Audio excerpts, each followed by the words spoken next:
Question du jour, bonjour. Aujourd'hui, on va répondre à une question que vous avez certainement vu passer en story de l'une d'entre vous qui me demandait comment faire le choix entre les différents produits à la vitamine C qu'elle voit sur le marché et surtout savoir qu'est-ce qu'elle devait intégrer dans sa routine. Avant d'apporter la réponse que vous savez déjà que je vais lui apporter, j'aimerais juste faire 2-3 éclaircissements concernant la vitamine C. La vitamine C a un pouvoir antioxydant. Concrètement, ça veut dire qu'elle agit contre le stress oxydatif. Pour faire simple, plus court, ça veut dire qu'elle permet de ralentir le vieillissement prématuré. Vraiment, j'ai fait au plus court, droit au but. Et donc, ce que vous devez avoir en tête, c'est qu'il y a une forme bien particulière qui a ce pouvoir antioxydant, qui est donc l'acide L-ascorbique. Et c'est là où tout commence, c'est-à-dire qu'il faut déjà avoir cette forme-là d'acide L-ascorbique. Et la particularité, c'est que cette forme est instable. Donc, il faut réussir à la stabiliser, à faire en sorte qu'elle soit toujours... Alors, comment j'explique la stabilité?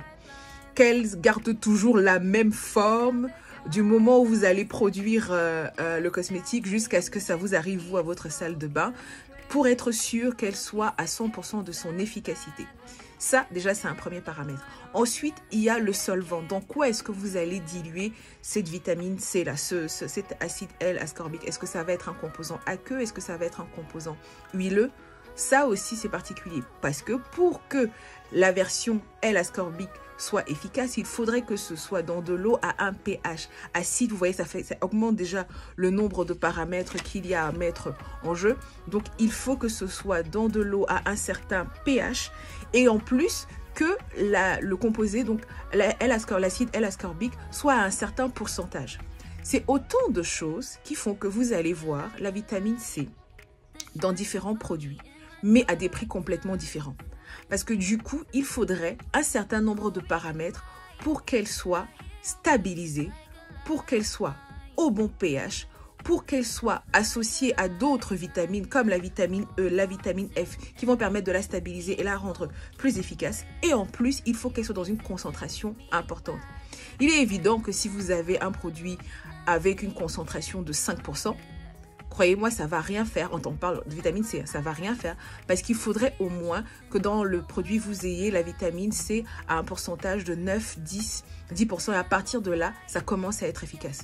Du coup, le prix ne va pas être le même. Si je vous fais un composé avec 5% de vitamine C et un autre avec 10%, forcément, j'en ai mis plus dans l'un que dans l'autre, le prix ne va pas être le même. Mais vous savez que vraiment, quand il s'agit de cosmétiques, le paramètre prix n'est pas souvent le seul à prendre en compte. La réalité, c'est ce que je viens de vous dire. Tout ce qui compose cette stabilité, cette stabilisation de la vitamine C, c'est ce qui fait que le produit est bon et qu'il soit efficace. Première chose. Deuxième chose, la vitamine C dont vous me parlez, est-ce que c'est dans un sérum? Est-ce que c'est dans une crème? Est-ce que c'est dans une lotion? Le produit aussi dans lequel ça va être utilisé va du coup faire varier la concentration de vitamine C que vous allez trouver à l'intérieur, donc l'efficacité et aussi le prix et comment vous allez l'incorporer dans votre routine. Bref, tout ça pour dire que concernant la vitamine C, il y a effectivement à boire et à manger sur le marché et que tout ce que je viens de vous expliquer fait varier le prix. Mais bien plus qu'une histoire de prix, et là on revient à la réponse que vous savez déjà que je vais lui donner, c'est une histoire de besoin de la peau. Comment vous savez que vous devez intégrer de la vitamine C? Qu'est-ce que vous recherchez au travers de la vitamine C? Est-ce que c'est un rôle d'antioxydant? Est-ce que c'est par rapport à l'éclat? Est-ce que c'est par rapport au relâchement de la peau? C'est autant de choses qui vont dire que je vous oriente plus vers un sérum, vers une lotion, vers une crème ou toute autre chose. C'est aussi ça qui va me faire dire que je préfère vous donner un produit à la vitamine C à la concentration de 10%, de 15%, allant même jusqu'à 30%. Une fois de plus, la peau étant un organe, quand vous devez intégrer un composé bien particulier, un principe actif dans votre routine, la meilleure des choses que moi je peux vous recommander, c'est faire une consultation. Comme ça, au moins, on est certain, du produit qu'on vous conseille, mais surtout, on est sûr que le dosage de la vitamine C, en l'occurrence, parce qu'on parle d'elle, qu'on va vous donner, sera cohérente avec le reste de votre routine, qu'il n'y aura pas de contre-indication et que vous allez avoir le meilleur résultat possible. Dites-moi en commentaire d'ailleurs, est-ce que vous utilisez de la vitamine C? Est-ce que vous avez vu du résultat par rapport à ça? Parce que je sais que ça peut être utilisé pour différentes formes de besoins spécifiques. Et vous, est-ce que vous utilisez de la vitamine C?